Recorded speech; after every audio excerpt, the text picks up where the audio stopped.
Galera, é boba que o Thor é mais poderoso que o Loki, isso todo mundo sabe. Até porque enquanto um é o deus de trovões, outro é apenas o deus da trapaça. Então meio que o nível de poder entre eles é bem desigual. Mas e se eu te dissesse que sim, tem certos poderes do Loki que o Thor não tem? E digo mais, alguns deles até superam a morte. Pois é galera, o Loki dos quadrinhos é sim imortal. E nesse vídeo de hoje eu irei apresentar aqui para vocês 8 poderes que o Loki tem e o Thor não tem, além de comentar um pouco sobre esse poder macabro do Loki que permite ele superar a morte, uma das entidades mais poderosas do universo Marvel. Mas antes, o aviso que é muito importante dar é que se você quiser me ajudar e ao mesmo tempo ajudar outras pessoas que irão conhecer esse vídeo, eu recomendo que você comente aqui embaixo Loki, porque se você comentar isso o YouTube vai entender que esse vídeo é bom e irá mandar ele para mais gente, além de obviamente me ajudar no engajamento do vídeo. Então mano, se você quiser me ajudar e ajudar outras pessoas, comenta aqui embaixo Loki.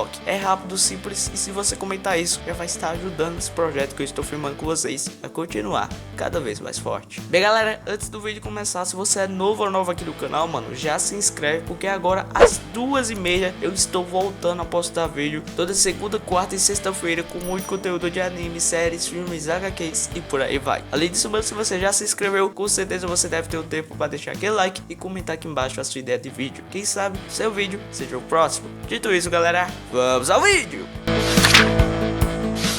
Fala curioso e curiosa do plantão, eu sou o Neto e você está no Curiosidade Net. Bem galera, o primeiro poder que o Loki tem e o Thor não é a sua magia. Enquanto o Deus do Trovão utiliza os seus poderes de forma natural, tendo eles implantado em seu DNA, o Deus da Trapaça por sua vez não tem poderes naturais, a não ser obviamente os poderes que ele herdou como filho dos gigantes de gelo. Mas tirando esses poderes, o Loki em si é bem fraco. E ele sabe disso, e é por isso que ele usa as artes místicas, justamente para suprir sua falta de poder bruto. Dentro das principais magias utilizadas pelo Loki do ICM, as que mais se destacam são as suas rajadas de mana, que ele utilizou tanto em Thor 1 quanto em Vingadores 1. A multiplicação que ele usou apenas na batalha final em Thor 1, e por fim, não podia faltar, né, as suas ilusões, que ele usa praticamente em todos os filmes que ele aparece. Já nos quadrinhos, a história é outra. Isso porque enquanto o Loki do UCM consegue utilizar no máximo rajadas de mana para se defender, o Loki dos quadrinhos faz isso e muito mais, conseguindo voar, fazer portais de teletransporte do mesmo jeito que o Doutor Estranho faz, criar escudos de mana e feitiços, que por sinal já foram capazes até mesmo de burlar os feitiços de Odin. Só para você ter noção, o Loki dos quadrinhos em uma HQ específica foi capaz de tirar todos os pecados e imoralidades do Deadpool, fazendo com que ele fosse digno de levantar o Mjolnir e ainda tivesse temporariamente, enquanto o feitiço durasse, todos os poderes do Thor, apenas com um feitiço. Ou seja, cara, enquanto o Loki do UCM sonha em um dia poder ter os poderes do Mjolnir, o Loki dos quadrinhos meio que já tem, só que não quer. Mas prosseguindo, outra habilidade do Loki que o Thor não tem acesso é o controle de mentes. Com esse poder mostrado tanto no UCM quanto nos quadrinhos, o Loki consegue manipular as pessoas mais facilmente, fazendo com que elas virem os seus lacaios, ou as manipule fazendo com que elas tomem ações que ele deseja, ou que ajudem ele em algum plano específico. Geralmente o Loki dos quadrinhos utiliza esse poder sem precisar de nenhum equipamento. Já no universo cinematográfico da Marvel, isso foi adaptado para que o Loki só conseguisse utilizar essa habilidade se ele estivesse com a joia da mente, que além de manipular pessoas, amplia os poderes normais do Loki, o deixando cada vez mais forte, mas tirando, por outro lado, a sua sanidade. Se isso não fosse pouco, o Loki, assim como a feiticeira Escarlate, também consegue implantar ilusões nas pessoas, fazendo com que elas vejam o que ele queira que elas enxerguem, tanto fora da sua mente quanto dentro dela. O único porém dessa habilidade do Loki é que para ele utilizar ela, é necessário que a pessoa ou esteja distraída com algo ou inconsciente. Caso a pessoa esteja esperando isso ou consciente, o feitiço não irá funcionar. E é por isso que em algumas ocasiões nos quadrinhos, o Loki costuma assumir a forma de mulher, porque ele diz que nessa forma é mais fácil distrair os mortais e manipular as suas emoções. Enfim, vai entender. Outro poder bastante complexo e interessante do Loki que o Thor adoraria ter é a criação de matéria. Calma, ok, que eu vou explicar. Se você se lembra ou estudou bem química, você sabe que tudo à nossa volta é formado de matéria, e dentro dessa matéria existem partículas que mudam de quantidade, carga energética e tamanho de acordo com cada objeto. O que o Loki faz quando utiliza essa magia é criar partículas e matéria a partir do zero, sem precisar de nenhum objeto ou fonte de poder à sua volta. E quando essas partículas são criadas numa enorme escala e se unem posteriormente umas às outras, acaba que elas formam a matéria. E é aí que está. Isso porque quando essas partículas formam aquilo que a gente chama de matéria, o Loki basicamente consegue pegar essa matéria e transformar naquilo que ele quiser. Ou seja, se ele quiser ter um Mjolnir ou um Stormbreaker da vida, ele pode ter. A única limitação desse feitiço é que para ele poder criar um objeto, ele precisa saber, conhecer e entender cada partícula daquele específico objeto. E é exatamente por isso que o Loki não utiliza muito esse feitiço, por necessitar de muito estudo e conhecimento sobre cada partícula da matéria. Mas mesmo assim, a gente ainda consegue ver ele usando algumas vezes das HQs. Nos cinemas, o Deus da Mentira também usa esse feitiço, mas de uma forma bem simples, utilizando apenas para criar roupas e aquelas adagas que ele usa normalmente para lutar contra algum inimigo. Assim como Loki, a Hela e o Odin também mostraram ter esse feitiço. O Odin em Thor 1, quando ele destruiu o uniforme do Thor e fez ao mesmo tempo roupas de humano para ele. E a Hela em Thor Ragnarok, na mesma cena em que ela destruiu o Mjolnir, ela também criou uma espada a partir do zero, mostrando nessa mesma cena inclusive a sua superioridade sobre Loki, conseguindo criar, ao contrário do Deus da Trapaça, uma espada e não uma simples adaga.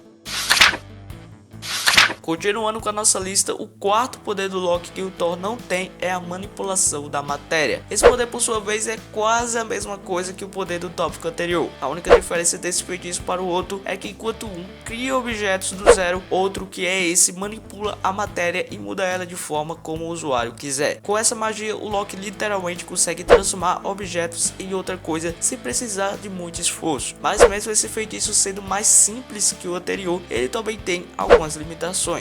Uma delas é o conhecimento prévio que o usuário tem que ter sobre as partículas, e a última é a necessidade de existir uma partícula, ou seja, ao contrário do outro que cria partículas, esse por sua vez apenas a manipula. Então, se não houver partículas, não há manipulação, e se não tiver esses dois requisitos, não há feitiço. Dentro dos quadrinhos, o Loki, assim como o Doutor Estranho fez no seu filme, também costuma utilizar esse poder para distorcer a realidade à sua volta, conseguindo até mesmo em um dos quadrinhos do Homem-Aranha fundir 3 sentinelas em um, e aí utilizar o feitiço de criação da matéria para ampliar o potencial dos seus ataques. Outra habilidade do Loki que foi muito mal aproveitado no UCM e que o Thor não possui é o poder de metafosear, de se transformar realmente em qualquer coisa. Nos cinemas, galera, esse poder foi adaptado para que o Loki, ao invés de se transformar no que ele quisesse, ele apenas conseguisse criar ilusões em cima da sua aparência normal. Dessa forma, ele não estaria realmente se transformando no que ele quisesse, apenas estaria criando mais uma ilusão em cima do seu rosto, ou um holograma, como Tony Stark gostava de falar. E isso, galera, querendo ou não, nerfou muito o Loki dos cinemas, porque nas HQs, assim que o filho de Odin se transforma, ele ganha posteriormente as habilidades físicas, mas as habilidades corporais do ser. Dessa forma, se o Loki se transformar no dragão, ele irá ganhar as habilidades físicas do dragão, como asas, garras, dedos afiados, e as habilidades corporais, como o intestino do dragão, que permite que ele cuspa fogo, e a sua visão noturna, mais as suas habilidades de voar com as asas que ele tem.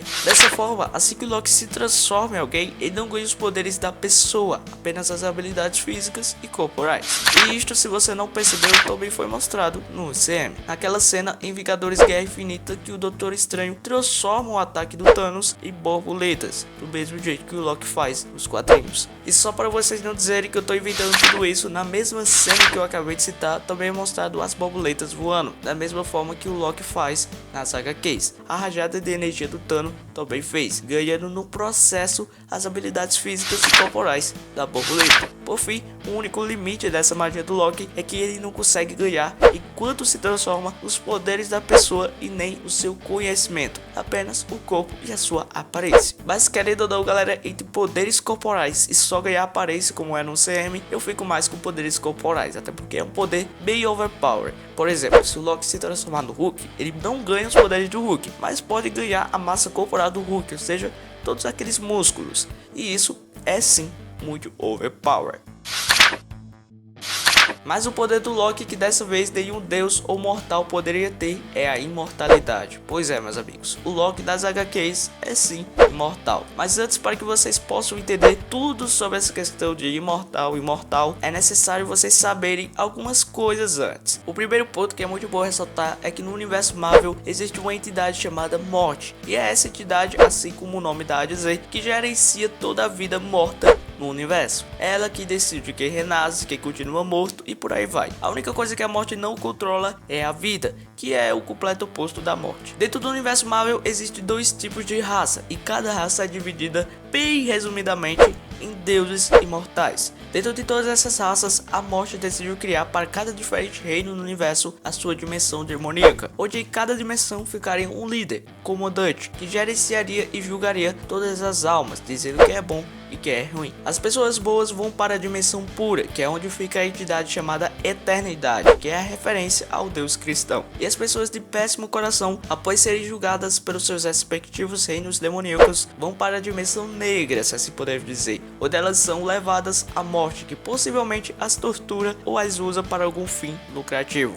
E uma curiosidade aqui bastante interessante é que, assim como a Eternidade é uma referência ao Deus cristão, a morte também é uma referência, só que dessa vez ao diabinho lá de baixo. Pois bem, o Loki, sabendo de toda essa divisão do reino dos vivos e dos mortos, decidiu fazer um acordo com a Hela, a deusa da morte e gerenciadora da dimensão demoníaca responsável por julgar os deuses nórdicos. Nesse acordo, o deus da trapaça, toda vida que fosse morto não iria ser encaminhado à morte e nem à eternidade, mas sim iria ser substituído por outra alma viva no universo. Uma observação que é muito importante fazer é que os gerenciadores dos reinos demoníacos não podem controlar a vida, mas eles podem trocar, por exemplo, uma alma morta por outra viva, ou seja, substituindo, se assim poder dizer, essas duas vidas. Nisso, o Loki conseguiu fazer com que o seu nome no livro dos mortos fosse apagado, tanto na dimensão da Hela quanto na dimensão do Mephisto. Assim, o Loki basicamente não existe, nem para a morte, nem para a eternidade, conseguindo a vida eterna. Só que, como vocês sabem, o Loki não é conhecido como Deus da Trapaça à toa. O que aconteceu é que, como ele tinha conseguido ter essa façanha de não existir, entre aspas, ele tinha basicamente passe livre para fazer o que ele quisesse, sem ser julgado por ninguém. Com isso, Loki, assim como a Hela, também conseguiu ter acesso agora ao livro dos mortos, que permitia que ele trouxesse pessoas de volta à vida, quando e por quanto tempo ele quisesse. O único porém é que o Loki só tinha acesso ao livro da dimensão demoníaca dos deuses nórdicos. Com isso, tirando essa dimensão demoníaca, o Loki não tinha controle algum sobre os mortos dos demais reinos. Só para você ter noção, o Loki utilizou um pouco desse poder de ressurreição dos mortos, principalmente na HQ Em Nome do Pai, onde o deus da mentira traz de volta à vida ninguém menos que o avô do Thor, o pai do Odin. E bem, se vocês quiserem saber um pouco mais sobre os diferentes reinos demoníacos da Marvel ou sobre essa HQ e o que aconteceu com o avô do Thor, comente aqui embaixo as suas opiniões. Caso vocês peçam muito aqui nos comentários, eu posso vir a trazer uma história completa contando tudo para vocês, tanto sobre os reinos demoníacos quanto sobre a continuação dessa história. E o resto só irá depender de vocês. E por acaso, mano, se vocês quiserem que eu traga mais vídeos sobre o Deus da Trapaça, também comenta aqui embaixo, porque, mano, essa série do Loki, assim como o filme do Carnificina, promete, mano, ser fantástico. Eu tô muito hypado pra essa série. Mas para isso, mais uma vez, eu preciso saber se vocês gostam do Loki, mano. Comenta aqui embaixo Loki, porque se você comentar isso, eu vou entender que vocês gostam, beleza? Tá combinado entre nós, beleza? Não vai trapacear. Bem, galera, esse foi o vídeo, eu espero que vocês tenham gostado. Se você gostou, mano, já se inscreve aqui no canal, porque agora eu estou voltando a postar vídeo toda segunda, quarta e sexta-feira, com muito conteúdo de anime, séries, filmes, HQs e por aí vai. Além disso, mano, se você já se inscreveu, com certeza você deve ter o tempo para deixar aquele like e comentar aqui embaixo a sua ideia de vídeo, mano. Quem sabe o seu vídeo seja o próximo. Dito isso, galera, fique com Deus. Valeu, falou e tchau.